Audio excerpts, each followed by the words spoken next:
मृत्यु के बाद आखिर क्या सजाएं मिलती है एक पापी मनुष्य की आत्मा को?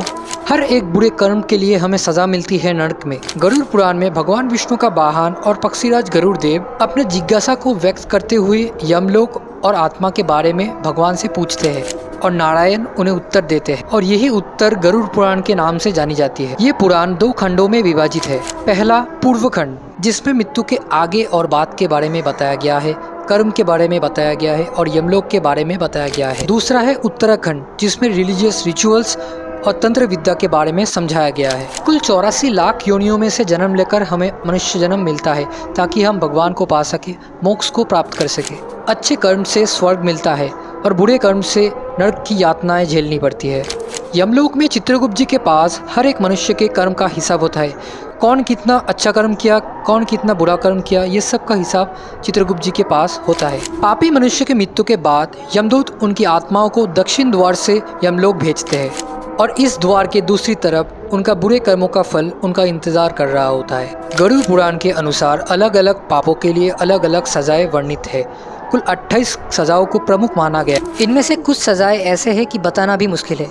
इनमें से 5 सजाओं के बारे में हम बात करते हैं। पहला है तामिश्रम, मतलब चाबुक से मारना। जो मनुष्य दूसरों की संपत्ति चुराते हैं वो इस नरक में सजा भुगतते हैं। यमराज के सेवक चाबुक से तब तक उन्हें मारते हैं जब तक वो बेहोश नहीं हो जाते और फिर वो होश में आने के बाद फिर से ये साइकिल चलता रहता है। नरक की दूसरी सजा कुंभी पाकम, मतलब गर्म कढ़ाई के तेल में तलना। जो मनुष्य अपने सुविधा और अपने मजे के लिए दूसरे मनुष्य को नुकसान पहुंचाता है वो इस सजा का हकदार होता है।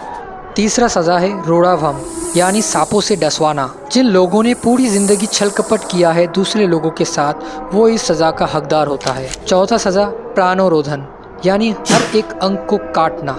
जो मनुष्य दूसरे जानवरों का शिकार करते हैं उन्हें खाते हैं वो इस सजा का हकदार होता है। 5वां सजा है तप्त मूर्ति, यानी अग्नि में जलाया जाना। जो लोग नाजायज रिश्ता बनाते हैं या कह लो अननेचुरल सेक्सुअल एक्टिविटी करते हैं वो इस सजा के हकदार होते हैं। ऐसे ही बहुत सारे सजाओं के बारे में गरुड़ पुराण में वर्णन मिलता है। इन सभी सजाओं का एक ही मकसद होता है, उस आत्मा को शुद्ध करना ताकि उसका फिर से जन्म हो सके किसी और योनि में। आशा करता हूँ ये वीडियो आप सबको अच्छी लगी होगी। मिलते हैं अगले वीडियो में। राधे राधे।